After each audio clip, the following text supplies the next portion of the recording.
රාගක්ඛයෝ නිබ්බානං ද්වේෂක්ඛයෝ නිබ්බානං මෝහක්ඛයෝ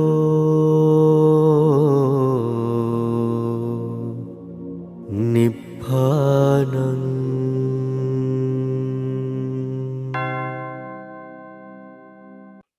එරුවන් සරණයි. ඊළඟ එක සමාධි බොජ්ජංගේ. සමාධි බොජ්ජංගෙන් මොකද්ද ප්‍රකට කරන්නේ? ඉතින් ඒව මම ගොඩක් දීර්ඝ වශයෙන් කියන්නේ කෙටියෙන් කිව්වොත් ඉතින් අපි දන්නවා කවුරුත් සමාධිය කියලා කියන්නේ මේ චිත්ත සමාධිය. එහෙම නැත්නම් මේ චිත්තසංතානෙ මේ පංච නීවරණ දුරු වෙච්ච සමත ස්වභාවය. දැන් හිතක් කැළඹෙන්නේ ඇයි හැමතිස්සෙම? මේ නීවරණයන්ගෙන් එකක් හරි මතු වුණොත් ඒ හිත කැළඹෙනවා. චලනය වෙනවා. චලතෝති. එහෙනම් හිත චලනය වෙන ස්වභාවය නතර වෙනවා. අචලතෝති. අචලිතෝ නිවන. පූර්ණ වශයෙන්ම චලනය අවසන් වුණාම අචලිතෝ නිවනටපත් වෙනවා. පරිනිර්වාණයටපත් වෙනවා.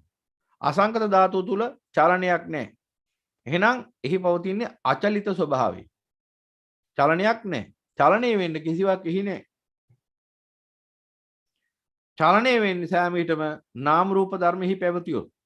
නාම රූපං උපරුජ්ජති. එහෙනම් චලනය වෙන්න එහි යමක් නැහැ. කම්පා වෙන්න එහි යමක් නැහැ. එහෙනම් මෙන්න මේ ධර්මයේ දකින්න ඕන නුවණින්. කොහොමද? දැන් බණහමින් ওই විදිහට යනකොට චිත්තසංතානයේ පවතින මේ රාගයේ දේශයේ මොහේ තමයි මේ චලන ධර්ම. ඒවෙන් තමයි මේ චලනය ඇති කරන්නේ. එහෙනම් අපට පුළුවන් කමක් නැහැ සියලු කෙලෙස් නැසුවත් මේ අත්භවය අවසන් කරන්න. මේ අත්භවය අවසන් කරන්න බෑ. භවය නිරුද්ධ කරන්න පුළුවන්. ඉදප්පච්චයතා වශයෙන් එහෙම නැත්නම් හේතු ප්‍රත්‍ය වශයෙන් සකස් වන්නා වූ මතුවනාගත භව අවසන් කරන්න පුනර්භවය අවසන් කරන්න පුළුවන්. මේ අත්භවය අවසන් කරන්න පුළුවන් කමක් නැහැ. එහෙනම් පිඟුතුනි රහතන් වහන්සේ කෙනෙක්ට පුළුවන්කම ලැබෙනවා චිත්තසංතානයේ පවතින සියලු රාග දේශ මොහ අවසන් කරලා පුනර්භවය සම්බන්ධ ක්‍රියාවලිය සම්පූර්ණයෙන්ම අවසන් කරන්න. එහෙනම් ඒ මට්ටමින් උන්වහන්සේ රාගයේ දේශයේ මොහේ අවසන් වෙච්ච නිසා අචලිත ස්වභාවයටපත් වෙනවා අරිහතුන් වහන්සේ. හැබැයි ඒකේ තේරුම ඒ උන්වහන්සේ රාග දේශ මොහ අවසන් වීම නිසා අචලිත ස්වභාවයටපත් වුණා කියන එකේ තේරුම 100%ක්ම මේ සංකත දුක්ඛයෙන් මේ කම්පිත චලිත ස්වභාවයෙන් නිදහස් වුණා කියන එක නෙවෙයි. මොකද රහත් උනත් පරිනිර්වාණිත ඒ විපාක පංච උපාදානස්කන්ධය පවතිනවා. එහෙමනම් එහි විපාක වශයෙන් යම් කිසි ආකාරයක චලනයක් ඇති වෙන තැනක් පවතින්න පුළුවන්. ඒ චලනීය දුක. එහෙනම් ඒ චලනය අරිහතුන් වහන්සේ කෙනෙක් සම්බන්ධයෙන් චෛතසික වශයෙන් ඇති වෙන්න හේතු නැහැ. මොකද චෛතසික වශයෙන් හේතු නැත්තේ චෛතසික වශයෙන් චලනය ඇති වෙන්න නම් රාගයේ දේශයේ මොහේ පවතින්න ඕන. එහෙනම් රාග දේශ මොහ අවසන් නිසා චෛතසික වශයෙන් චලනයක් නැති වුණාට කායික වශයෙන් චලනයක් තියෙනවා. දුක්ඛ සාගත කාය විඥානේ හටගන්නේ ඒකයි. එහෙනම් කායික වශයෙන් පීඩාවක්, කම්පාවක් අරිහතුන් වහන්සේටත් තියෙනවා. ඒක නෑ කිව්වොත් සම්පූර්ණ වැරදි. චෛතසික වශයෙන් තමයි නැත්තේ. චෛතසික වශයෙන් කියවේ අර අபிසංකරෝති කියන ස්වභාවය නෑ. ඒ කියන්නේ දැන් මේ හට ගන්නා වූ ඒ කම්පාව නිසා හිත කම්පා වෙන්නේ. දැන් කයේ කම්පාව පවතිනවා. කය ලෙඩ වෙනවා, කය විවිධාකාර පීඩාවන් ඇති වෙනවා, ආබාධ ඇති වෙනවා. ඉව නතර වෙන්නේ රහත් උනා. මොකද ඒ දුක්ඛ සාගත කාය විඥානේ හටගන්න නිසා. එහෙනම් උන්වහන්සේටත් යම්කිසි ආකාරයකින් සංකත දුකක් උරුමයි අන්නේ මට්ටමේ. එහෙනම් චලනයක් පවතිනවා එතන. ඇයි? මොකද ඒකට හේතුව. ඒකට හේතුව තමයි රහත් ඵලයේදී දුරු වුණේ රාගයේ දේශයේ මොහේ මිසක්. රහත් ඵලයේදී සියලු චෛතසික චිත්ත රූප සියලු රූප චෛතසික චිත්ත දුරු වුණේ නැහැ. රාග දේශ මොහ චෛතසික අවසන් වුණා. හැබැයි සබ්බචිත්ත සාධාරණ චෛතසික තියෙනවා තාම. එහෙනම් ඒහා සම්බන්ධ අටවිසි රූපයක් තියෙනවා තව. අටවිසි රූපයක් තියෙනවා. ඊළඟට අටවිසි රූපෙන් භාව රූප එහෙම නිරෝධ වෙනවා. මොකද අටවිස රූපය තුල භාව රූපය කියලා ස්ත්‍රී සහ පුරුෂ කියන ගති ලක්ෂණ පෙන්වන්නා රූප යම් රූප කොටාස නිරුද්ධ වෙනවා. මම ඉස්සරහට ඒවා පැහැදිලි කරන්නම් පරමාර්ථ ධර්ම විග්‍රහ කරද්දී ගැඹුරට අපි දකින්න ඕනේ ඒවා. එහෙනම් ඒ අටවිස රූප වලින් යම්කිසි රූප කොටාසයක් ඉතුරු වෙනවා. චෛතසික වලින් යම්කිසි චෛතසික කොටාසයක් ඉතුරු වෙනවා. චිත්ත වලින් යම්කිසි චිත්ත කොටාසයක් ඉතුරු වෙනවා. එහෙනම් ඒ ඉතුරු වෙච්ච මට්ටමේ දුකක් අනිතරක් තියෙනවා. මොකද රූපය කියලා කියන්නේම අනිත්‍ය ධර්මයක්. එහෙනම් චෛතසික කියන්නේ අනිත්‍ය ධර්ම. චිත්ත කියන්නේ අනිත්‍ය ධර්ම. එහෙනම් අරියත් භාවයටපත් උනත් ඒ මට්ටමේ අනිත්‍ය දුක්ඛ අනාත්ත කියන ඒ ධර්ම කොටාසයක් පවතිනවා. මොකද ඒ තමයි විපාක වශයෙන් පවතින පංච උපාදානස්කන්ධයට අයිති රූප, චෛතසික, චිත්ත. ඒ ටිකත් අනිත්‍යයි, දුක්ඛයි, අනාත්තයි. ඒ ටික තමයි අර විපාක සංකත දුක්ඛය අවසාන වශයෙන් මුහුණ දෙන රහතන් වහන්සේ. එහෙනම් පින්වතුනි අන්න ඒ නිසා අරිහතුන් වහන්සේලා පංච උපාදානස්කන්ධය අනිත්‍යයි, දුක්ඛයි, අනාත්තයි කියලා නුවණින් මෙනෙහි කරන්නේ කුමක් නිසාද? අර ඵලචිත්තය ආවර්ජනය කරගන්න. මොකද අරිහත් ඵලෙන් එහා පැත්තට තියෙන්නේ අනිත්‍ය දුක්ඛ අනාත්ත කුණු ගොඩක්ම තමයි. අරියත් ඵලෙන් එහා පැත්තට තියෙන්නේ සැප ගොඩක් කියලා හිතුවොත් වැරදි. එතනින් එහා පැත්තට තියෙන්නේ අනිත්‍ය දුක්ඛ අනාත්ත කුණු ගොඩක්ම තමයි ඉතින්. සංසාරේ. කවදා හරි දවසක සියලු දුකෙන් සදාහරම නිදහස් වෙන්න ලැබෙන්නේ අන්නර පරිනිර්වාණයෙන් පසුවයි. මොකද පරිනිර්වාණයත් එක්කම සියලු රූප වේදනා සංඥා සංකාර විඥාන සදාහරම නිරුද්ධ වෙනවා. අන්න එතනයි සදාතනික සැපත. අන්න එයයි සංකතය. අන්න එයයි අසංකතය සමයි. අන්න එයයි අසංකතය තුලයි සදාතනික සැපත පවතී. කුමක් හේින්දයත් ඒ කිසිදු චලනයක් නොමැති හේින්. චලනය වෙන්න කිසිදු රූප ධර්මයක් හෝ නාම ධර්මයක් කොහි නොපවතින හේින්. විඥානස්ස නිරෝධේන විඥානේ සදාහරම නිරුද්ධ බැවින් නාම රූපං උපරුජ්ජති සියලු නාම රූප සදාහටම නිරුද්ධ බැවින් අන්න එහෙනම් ඒ අසංකතය තුළ පවතිනවා සදාතනික සැපත, සදාතනික නිවීම, සහනිය. එහෙනම් බලන්න ඒ සහනියට, ඒ සැපතට, ඒ ශාන්තියට, ඒ සුවයට උරුමකරුවෙක් ඉන්නවද? උරුමකරුවෙක් නැහැ. එහෙනම් උරුමකරුවෙක් නැති සදාතනික සැපයක් පවතිනවා විශ්වයේ. ඒ තමයි නිර්වාණ ශාන්තිය. නිබ්බානම් පරමසුඛං කිව්වේ ඒකයි. එහෙනම් පින්වතුනි මෙන්න මේ ආකාරයෙන් දැන් අපි දකින්න ඕනේ. එහෙමනම් සමාධිය කියලා කියන්නේ මොකද්ද? එහෙමනම් මෙන්න මේ රාගයේ, දේශයේ, මොහේ දුරු වුණාම ඒ පිරිසිදු හිතක් පවතිනවා. මෙන්න මේ පිරිසිදු හිත තුල අර සංකත දුක්ඛේ නැහැ කියන එක නෙවෙයි තේරුම. රහත් උනත් පූර්ණ වෙච්ච ආර්ය සමාධිය තුල ඒ සංකත දුක්ඛේ පවතිනවා. ඒ පවත්වාගෙන යෑමත් දුක. මොකද මේ සියලු රූප, මේ සියලු චෛතසික, මේ සියලු චිත්ත පවත්වාගෙන යෑම දුකක්. භාගතුන් වහන්සේ එක්තරා අවස්ථාවක වික්ෂුන් වහන්සේලාට දැනුම් දෙනවා. උන්වහන්සේ දැන් දේශනා කරන්න ඕන ධර්මයේ දේශනා කළ අවසන්. දැන් උන්වහන්සේගේ ගමනේ අවසානයේ බව.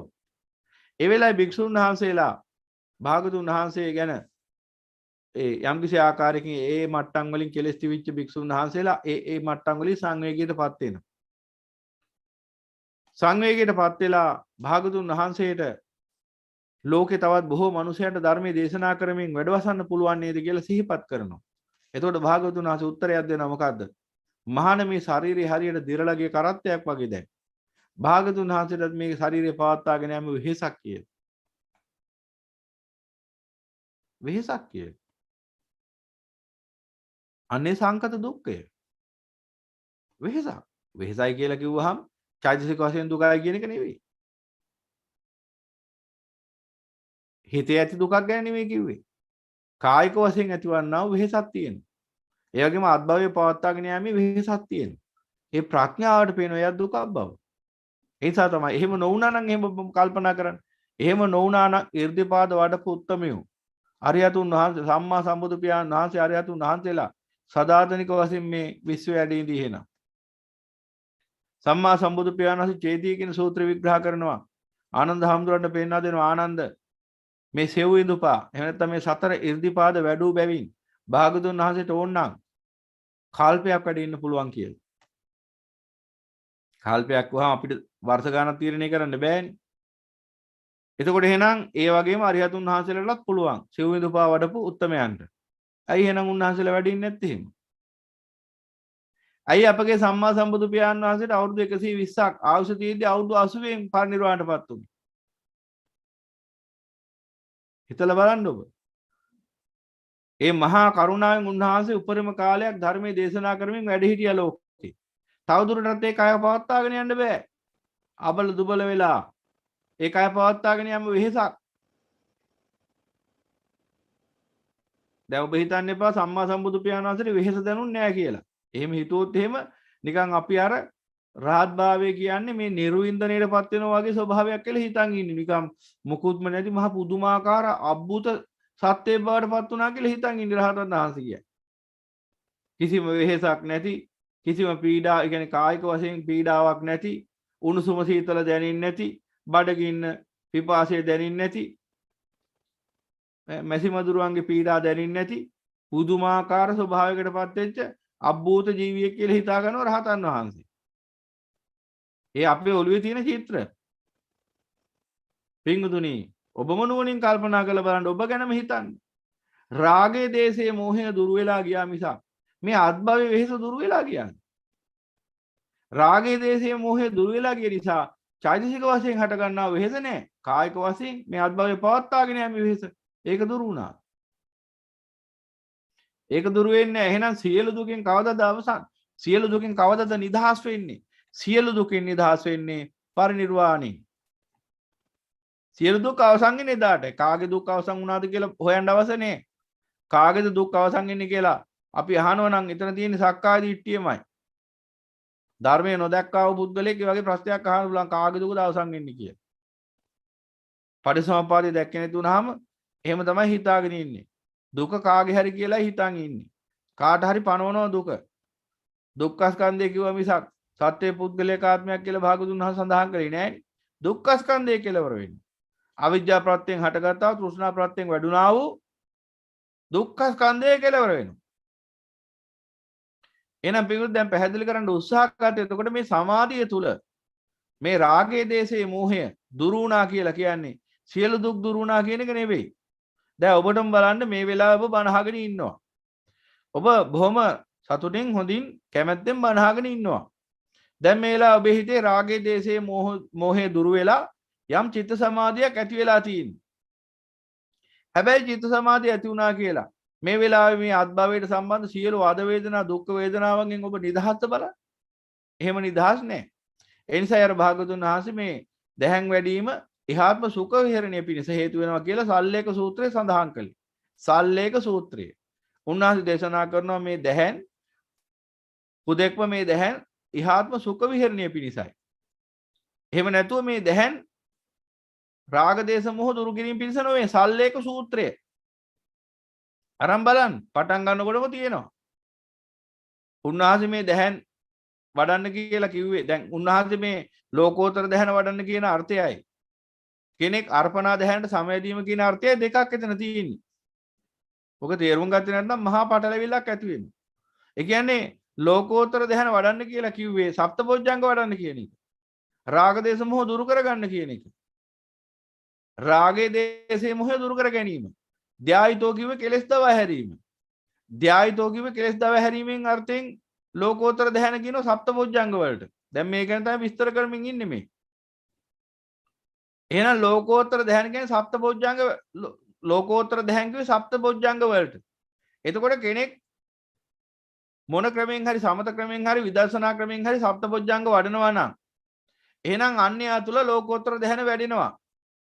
අඩු වැඩි වශයෙන්. එතකොට එහෙනම් පින්වතුනි මේ ලෝකෝත්තර දැහැන වඩව් කියලා කිව්වේ මේ රාගයේ දේශයේ මොහය දුරු කරව කියන අදහසින්. ඊට අමතරව මේ දැන් දැහැනකට සමවදින්න පුළුවන් අවශ්‍ය නම් අර්පණා දැහැනට. අර්පණාවට සමවදින්න පුළුවන් ඕන නම් කියන්නේ සවිතක්ක සවිචාර ප්‍රීතිසුඛ ඒකාග්‍රතාව සහිත නිශ්චල චිත්ත සමාධියට. දැන් උපචාර සමාධියක් දැහැනම තමයි. හැබැයි එතනින් උඩට ගියාට පස්සේ අර නිශ්චල චිත්ත ස්වභාවය හට ගන්නවා. මෙන්න මේ නිශ්චල චිත්ත ස්වභාවය තුල ඒ කියන්නේ අර්පණාව කිව්වේ ඒකයි.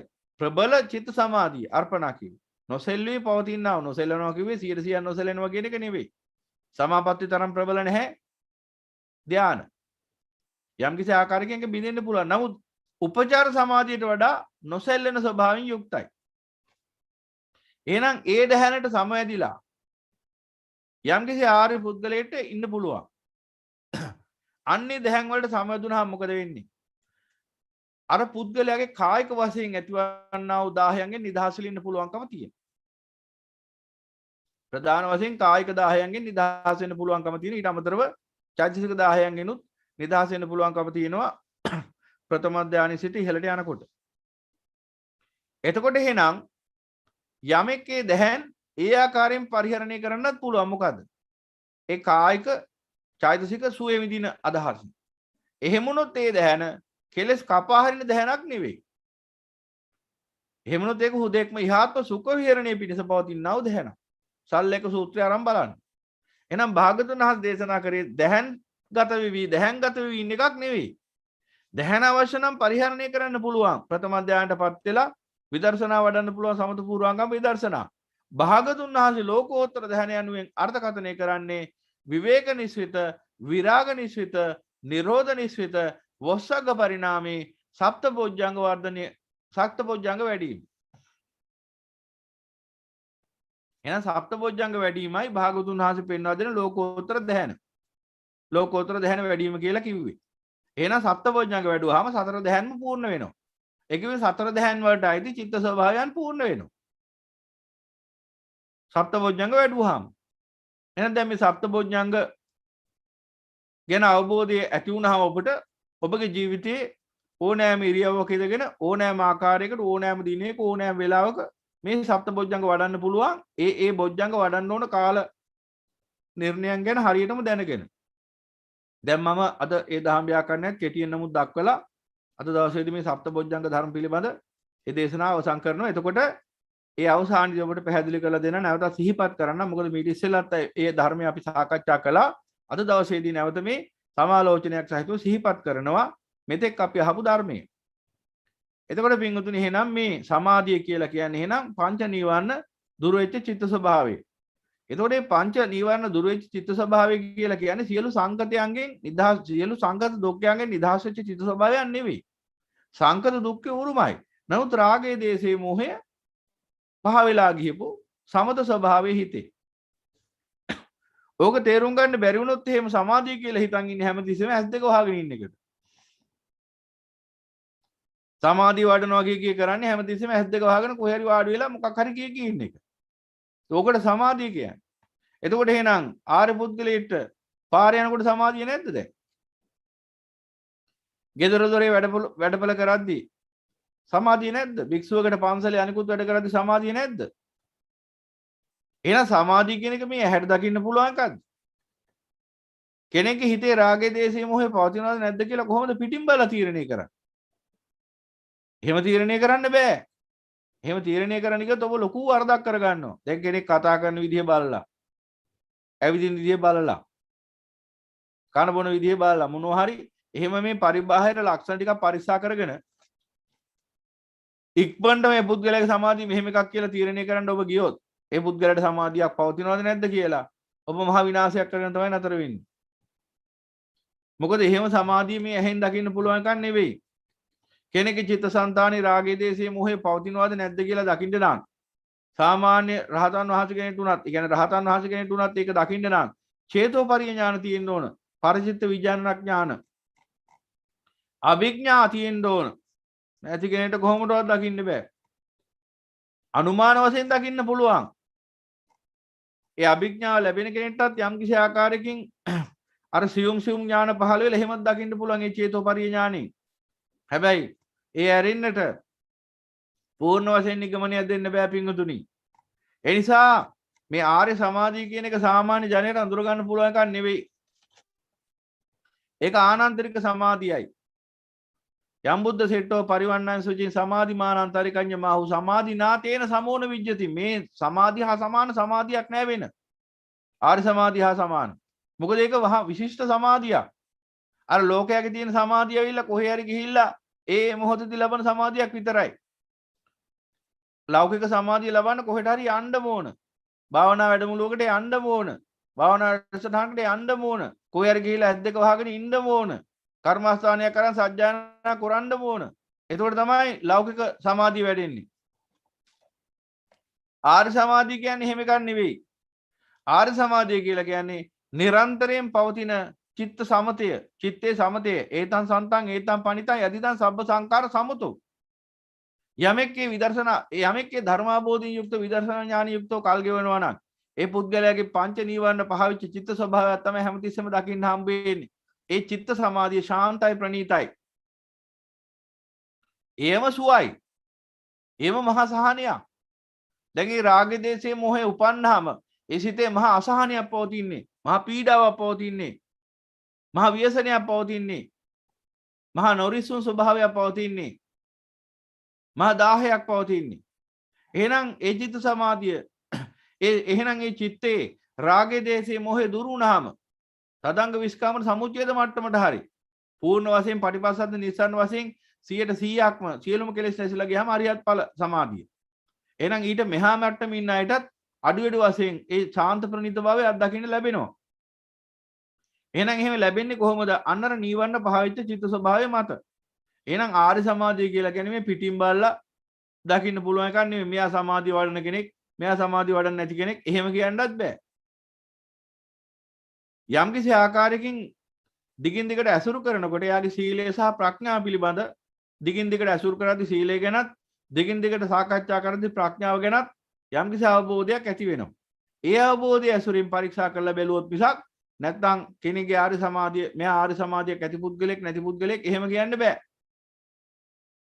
එහෙම කියන්න කවුරු හරි ඉක්මන් වෙනවා නම් ඒ අඥානී. මොකද චේතෝපරිය ඥාන නැතුව එහෙම කොහොමද දකින්නේ? එහෙනම් අරිහතුන් වහන්සේ කෙනෙක්ට නම් පුළුවන්. ඉතින් අරිහතුන් වහන්සේ කෙනෙක් නම් ප්‍රශ්නයක් නැහැ ඉතින්. එහෙම නැති කෙනෙක් නම් එහෙම කියන්න යන්නේ. ඉතින් ඒකාන්තයෙන් අඥානී. මොකද නොදන්නා දෙයක් කියන්න යනවා. එතකොට මහා විනාශයක් කරගන්නවා. එතකොට අහන් ඉන්න අයත් බලන් ඉන්න අයත් අමාරු වැටෙනවා. ඉතින් එහෙනම් අවබෝධය වැඩෙන බුද්ධ ශ්‍රාවකයෙක් තුල මෙන්න මේ අවබෝධයේ අංගයක් වශයෙන් මෙන්න මේ ලක්ෂණයත් අඩු වැඩි වශයෙන් ප්‍රකට වෙන්න පුළුවන්. ඒ තමයි චිත්ත සමාධිය, ආරි සමාධිය.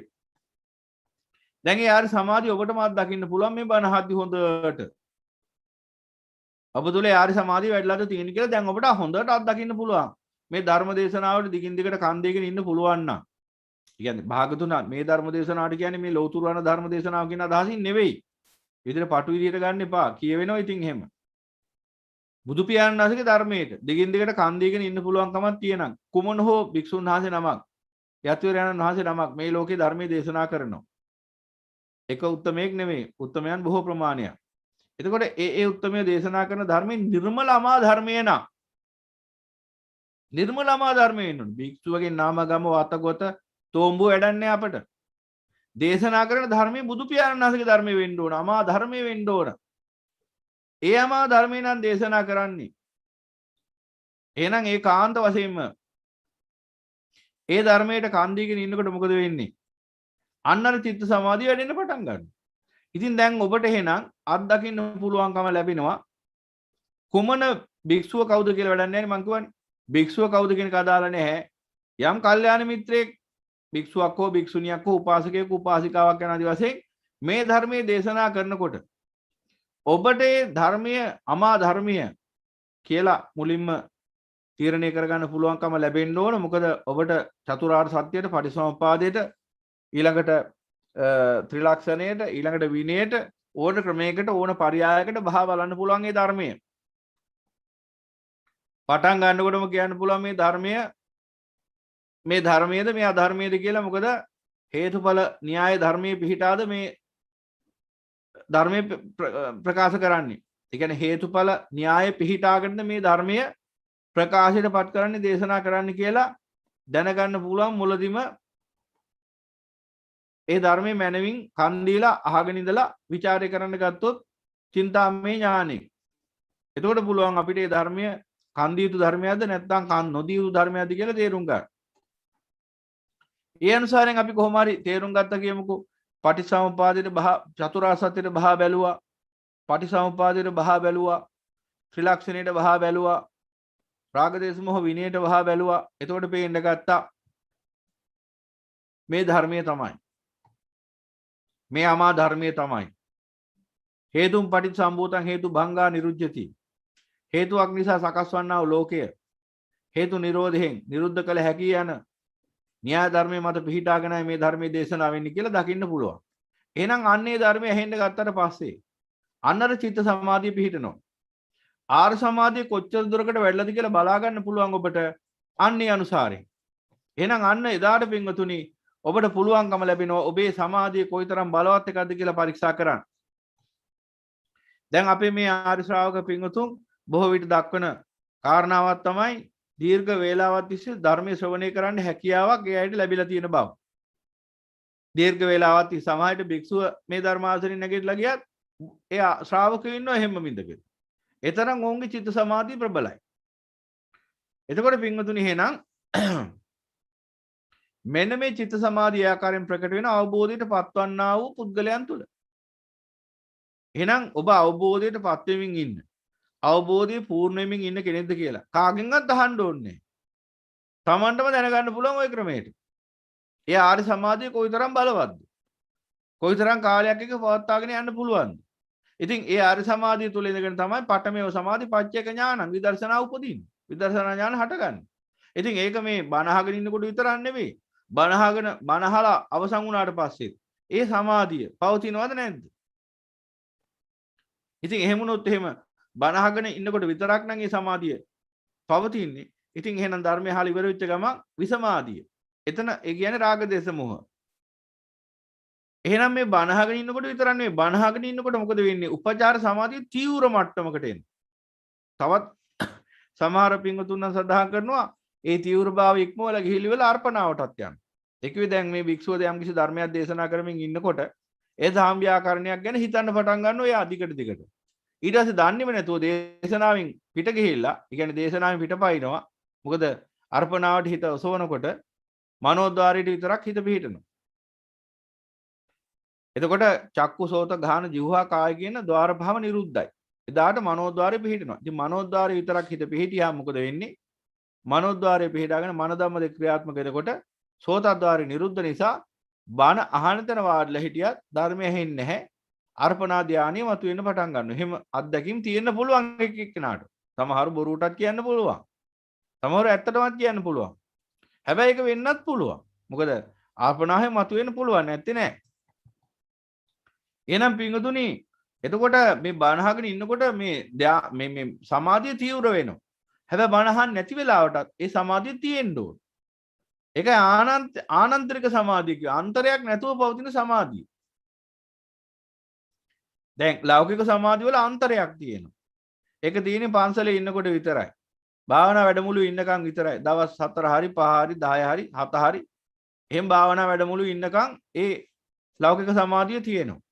භාවනා වැඩමුළුවට යනකම් භාවනා වැඩසටහනට සහභාගී වෙනකම් ඒ පන්සලේ ඉන්නකම් ඒ සමාධිය තියෙනවා. ඒ වැඩසටහන අවසන් වෙච්ච ගමන් සමාධිය ඉවරයි. ඊට පස්සේ දැන් එහෙම භාවනාවක් වැඩුණා නම් දැන් ඇත්තටම එහෙම සමාධියක් වඩනවා ආර්ය සමාධිය නම් ඒ වැඩින්නේ. එහෙනම් මේ පුද්ගලයා දිගින් දිගටම නිර්වාණ මාර්ගෙම රැඳෙන්න ඉපැයි. එහෙම වෙන්නේ නැහැ. එක කාලයක භාවනා කරනවා දකින්න හම්බ වෙනවා. තව කාලයක ගිහලා කසිප්පුනවා පේනවා. තව කාලයක තවත් දුරාචාරය විසමාචාරයන්ගෙත් කියදෙනවා. එහෙම ඉදලා කියනවා මම භාවනා වැඩමුළුවටත් යනවා කියලා. එහෙමයි අපිට මුණ ගැහිලා තියෙන්නේ. භාවනා වැඩමුළුවටත් යනවා. තියෙන තරම් දුරාචාර විසමාචාරය ඔක්කොමත් කරනවා. මොකක්ද අර භාවනා වැඩමුළුවෙන් ලැබිච්ච හරිය ඵලය. එහෙනම් ඔව් ඒ කියන කතාවේ එක ඇත්තක් තියෙනවා. මොකද්ද? ඒ භාවනා වැඩමුළුවේ ඉන්නකන් සමාධිය තියෙන්නේ නැති. හරි ඉතින් ඒක ඇත්ත. මොකද වෙනම තැනකට ගිහිල්ලා මොන හරි කර්මස්ථානයක් සිහි කර එහෙම ඉන්නකම් ලෞකික සමාධිය වැඩෙනවා. තාපසයන්ටත් වැඩි. හැබැයි ඒ ක්‍රියාවලිය අතහැරපු ගමන් ඒ සමාධිය ඉවරයි. අවසන් වෙනවා. හැබැයි ආර්ය සමාධිය කියන්නේ එහෙම එකක් නෙවෙයි. ආර්ය සමාධිය කියන්නේ හැමතිස්සෙම කර්මස්ථාන මුමුණ ගන්න එකක් නෙවෙයි. ආර්ය සමාධිය කියලා කියන්නේ හැමතිස්සෙම ප්‍රඥාවෙන් මතු කරන සමාධිය. ප්‍රඥාවෙන් හිත පිරිසුදු කරන. සුද්ධ සිංහලෙන් ගත්තා. දැන් සම්මා සම්බුදු පියාණන් වහන්සේ මේ දේශනා කරන්නේ මොකද්ද බලන්න? සමාධියක් ගැනද අවබෝධය ගැනද? ඒකයි භාගතුන් වහන්සේ දේශනා කළේ මහාන මාගේ ශාසනය සමාධිය අග්‍ර කරපු ශාසනයක් නෙවෙයි. මාගේ ශාසනය ප්‍රඥාව අග්‍ර කරපු ශාසනය. දැන් ඔබ බලන්න පින්වත් ඔබ බලන්න මේ සප්ත බොජ්ජංග කියන්නේ මොනවද කියන්නේ? අවබෝධයංග. බොජ්ජංග බෝධාය සංවත්තති බොජ්ජංගං. අයං උච්චති බොජ්ජංගං. අවබෝධය පිණිස පවතින නිසා මේවට බොජ්ජංග කියනවා. දැන් මීට ඉස්සෙල්ලා බොජ්ජං ගැන ඇති වෙන පැහැදිලි කරලා ඇතිනේ මුල. බොජ්ජං ගැන කොච්චර නිර්වචන ඔබ ඇහුවද? බලන්න මේ හැම එකක් අස්සෙම මේ හැම නිර්වචනයක් ඇතුළෙම තියෙන මොකද්ද? අවබෝධය පිළිබඳ කතාවක් නේ. එහෙනම් අවබෝධයනේ පූර්ණ වෙන්නේ. එහෙනම් අවබෝධය පූර්ණ වෙන්නේ සමාධිය නෙවෙයි ප්‍රඥාවෙන්. යම් දවසක සියලු කෙලෙස් නැසෙන්නේ සමාධිය නෙවෙයි ප්‍රඥාවෙන්. අවසානයේ. මොකද අවිජ්ජාව නසන්න බෑ සමාධියට. අවිජ්ජාව නසන්න ඕන ප්‍රඥාවෙන්. අවසාන ඉතුරු වෙන අරිහත් මාර්ග අනුගාමිකයෙක් වශයෙන් අවසානයේ මුහුණ දෙන මාන අනුසය, භවරාග අනුසය, අවිජ්ජා අනුසය. මෙන්න මෙතනින් විශේෂයෙන් අවිජ්ජා අනුසය නසන්න නම් පුළුවන් ඉන්නේ ප්‍රඥාවෙන් විතරමයි. අනිකුත් අනුසයනුත් එහෙම තමයි ප්‍රඥාවෙන්මයි නසන්න ප්‍රධාන වශයෙන් ප්‍රඥාවෙන්. එතකොට ප්‍රඥාව මුල් කරගෙන තමයි එන සියලු කෙලෙස් ඇසෙන්නේ. මොකද පූර්ණ වෙන්නේ යතහභූත ඥාන දර්ශනය මිසක් පූර්ණ වෙන සමාධියක් නෙවෙයි. සමාධිය පූර්ණ වීම යනු යතහභූත ඥාන දර්ශනයේ පූර්ණ වීමේ ඵලයක් මිසක් කෙනෙක් අරිහත් ඵලයටපත් වෙනවා කියලා කියන්නේ සමාධිය පූර්ණ කර ගැනීමක් නෙවෙයි. කෙනෙක් අරිහත් ඵලයටපත් වෙනවා කියලා කියන්නේ ඥානීය පූර්ණ කර ගැනීම. ඥානීය පූර්ණ වීමේ ගමනේ අතුරු ඵලයක් තමයි සමාධිය පූර්ණ වීම. එහෙනම් අවබෝධය වර්ධනය වීමේ ඵලයක් තමයි සමාධිය පූර්ණ වීම. එහෙම නැතුව සමාධිය පූර්ණ වෙච්ච නිසා අවබෝධය ලැබෙනවා නෙවෙයි. දැන් හිතන් ඉන්නේ එහෙමනම් ඒ අගමුල මාරු කරගෙන. සමාධිය පූර්ණ වීම නිසා ප්‍රඥා පූර්ණ වෙනව නෙවෙයි. ප්‍රඥා පූර්ණ වීම නිසා සමාධිය පූර්ණ වෙනවා. අන්න එහෙමයි මාර්ගයේ දත යුත්තේ. එතකොට බින්ගතුනි එහෙනම් සමාධිය පිළිබඳව ওই විදිහට අපි දැනගන්න ඕනේ. එහෙනම් සමාධිය මේ ආර්ය සමාධිය කියලා කියන්නේ නිරන්තරයෙන් පවතිනා. එහෙනම් ඒ අවස්ථාවල යම් යම් හේතු සාධක නිසා ඒ ආර්ය ශ්‍රාවකයන්ගේ අවිජ්ජා තෘෂ්ණා බලවත් වෙන අවස්ථාවල මේ සමාධිය මදකට දුර්වල වෙන්න පුළුවන්. ඒකේ තේරුම සමාධිය සම්පූර්ණයෙන් බිඳ වැටුණා කියන එක නෙවෙයි. සමාධිය යම් කාලයක යම් මට්ටමකට දුර්වල වුණා කියන එක. සමාධිය දුර්වල වුණා කියන්නේ සමාධිය බිඳ වැටුණා කියන එක නෙවෙයි. දැන් මිනිසෙක් ලෙඩ වෙනවා. ලෙඩ වුණා කියන්නේ මැරුණා කියන එක නෙවෙයි. දැන් ලෙඩ වුණා කියන්නේ දුර්වල වුණා කියන එක. බෙහෙත් බෙවුවාම ආපහු හිටපු තත්ත්වයට එනවා. හැබැයි මිනිහේ මලා කියන්නේ බෙහෙත් වලින් හොද කරන්න පුළුවන් එකක් නෙවෙයි ඒක. ඒ වගේ දැන් මේ ලෞකික සමාධි මැරෙනවා. ලෝකෝත්තර සමාධිය දුර්වල වෙනවා. ලෞකික සමාධිය හැම්පිරියම් මැරිලා. ඒ කියන්නේ ලෞකික සමාධිය ඔය කැලෑවල ගිහිල්ලා ධානය වඩපු තාපසයෝ පස්සේ කාලෙක අතිශය කෙලෙස්බර පුද්ගලයා බවට පත් වෙලා ගෘහ ජීවිතවල දරුමල්ලොත් පෝෂණය කරමින් ජීවත් වෙනවා. එහෙම කතා පුවත් කීයක් තියෙනවද මේ ධර්මයේ? එහෙනම් ලෞකික සමාධිය මැරිලාම යනවා. ලෝකෝත්තර සමාධිය මැරෙන්නේ නැහැ, දුර්වල වෙනවා. ඒක නැවත බෙහෙත් වලින් පෝෂණය කරලා වර්ධනය කරගන්න පුළුවන්. නිසා පින්වතුනි ලෞකික සමාධිය සම්පූර්ණයෙන්ම ඛණ්ඩනීය වෙනවා. ලෝකෝත්තර සමාධිය එහෙම ඛණ්ඩනීය වෙන්නේ නැහැ. ඒක දුර්වල වෙන්න පුළුවන්. ඉතින් අවිජ්ජා තෘෂ්ණා තියෙනකම් සමාධිය දුර්වල වෙනවා. ඒක ස්වභාවයක්. නීවරණ නැගුණා කියන්නේ ඉතින් සමාධිය දුර්වලයි කියන එක. නීවරණ නැගුණාම මොකද වෙන්නේ? සමාධිය දුර්වල වෙලා යනවා. චේතසෝපක්ඛිලසෝ කිව්වේ ඒකයි. බලන්න. නීවරණ නැගුණාම මොකද වෙන්නේ කියලා වැඩ දෙකක් වෙනවා. භාගතුන් හසේ පෙන්නන්නේ මේ. පංචමේ භික්කවේ ආවරණ නීවරණ. පස් ආකාරයකට පවතින මේ සත්‍ය ආවරණය කරන නිවන වසා දමන ධර්ම. සත්‍ය ආවරණය කරන ආවරණ ධර්ම. නිවන වසා දමන නීවරණ ධර්ම. නියම නැති කරනවා. එතකොට මෙන්න මේ ධර්ම වලින් කාරණා දෙකක් සිද්ධ වෙනවා. මොකක්ද? චේතසෝපක්ඛිලේස. ආවරණ නීවරණ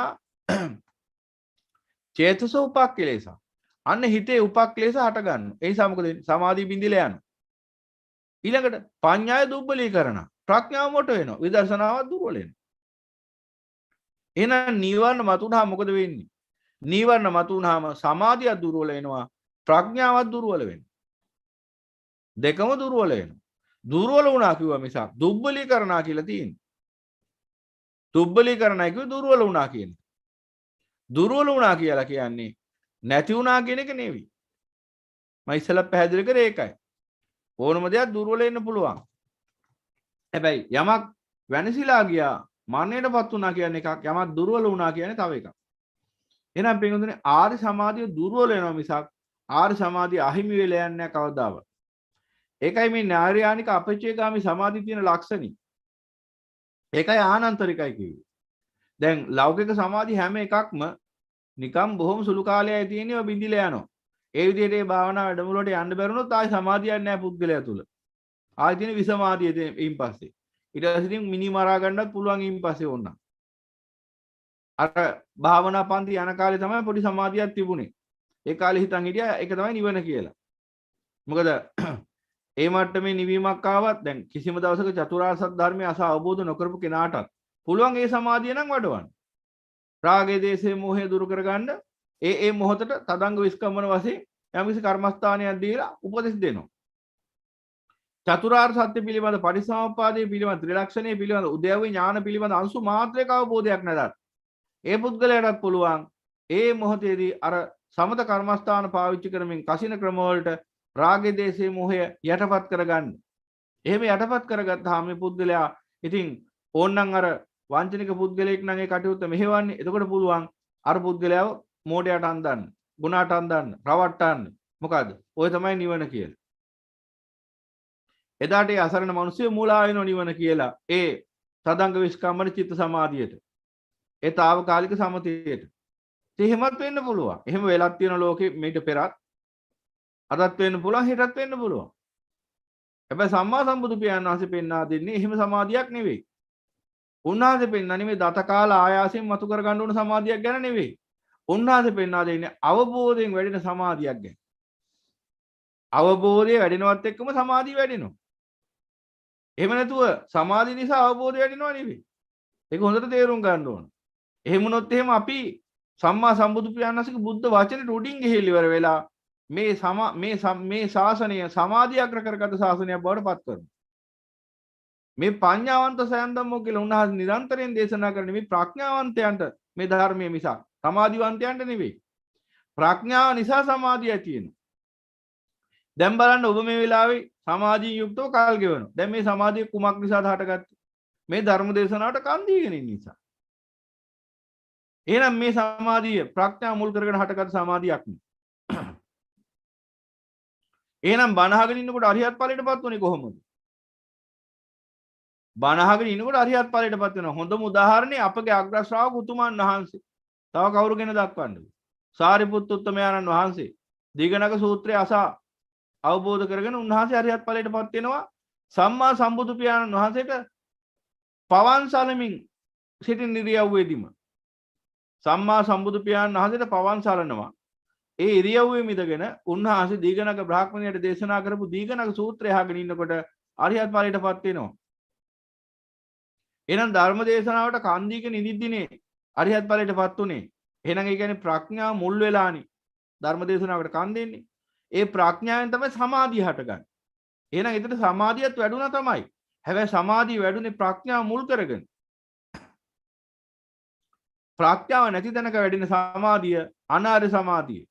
ප්‍රඥාව මුල් කරගෙන වැඩෙන සමාධිය ආර්ය සමාධිය. ඒකයි වෙනස. එහෙනම් ආර්ය සමාධිය අත්දකින්න පුළුවන් ඉන්නේ උතුම් වූ චතුරාර්ය සත්‍ය ධර්මය අවබෝධ කරගෙන ඊට අනුකූලව කටයුතු කරන කෙනෙක්ට විතරයි. වෙන කිසි කෙනෙක්ට ඒ ආර්ය සමාධිය දකින්න බෑ. අනිත් සියලුම දෙනා දකින්න අනාර්ය සමාධිය. ඒ සමාධිය ඇවිල්ලා ඕන කෙනෙක්ට චතුරාර්ය සත්‍ය පිළිබඳ අංශු මාත්‍රයක අවබෝධයක් නැති විදිහටත් ඒ සමාධිය වඩන්න පුළුවන්කම තියෙනවා. බුදුරජාණන් වහන්සේලා ලෝකේ පහළ වෙච්ච නැති කාලවලත් අනාර්ය සමාධිය වැඩුවා තාපසයෝ.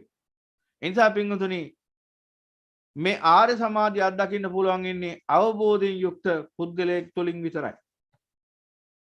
එහෙනම් අන්න අවබෝධයට පත්වන්නා උතුම් වූ ආර්ය සංඝ රත්නය තුල, උතුම් වූ ආර්ය පුද්ගලයෙක් තුල, උතුම් වූ ආර්ය ශ්‍රාවකයෙක් තුල, සුතවත් ආර්ය ශ්‍රාවකයෙක් තුල දකින්න ලැබෙනවා මෙන්න මේ ආර්ය සමාධිය. එහෙනම් ඒ ආර්ය සමාධිය කියලා කියන අන් කිසිවක් නොවේ අවබෝධයෙන් රාගය දේශේ මොහේ පහ කරගෙන සිත පිරිසිදුව පවත්වාගෙන යෑමේ හැකියාව. සචිත්ත පරියෝදාපන. අන්න එතන තියෙනවා ආර්ය සමාධිය. එහෙනම් ඒ අනුසාරයෙන් ආර්ය සමාධිය පිළිබඳවත් ඔබ දකින්න ඕනේ.